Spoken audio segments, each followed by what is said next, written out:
In 60 seconds, let's talk about the most common writing structure out there and how to use it. Braytog's Pyramid is a great story structure for anybody who is new to writing structures or who has a story that just isn't quite working and you're not quite sure why.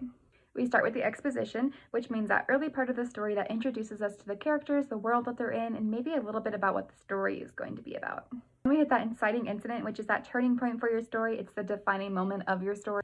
Nothing is ever the same after this moment. Then we move into the rising actions, where we see the conflict starting to build, the tension starting to rise. Your character is now dealing with the consequences of that inciting incident.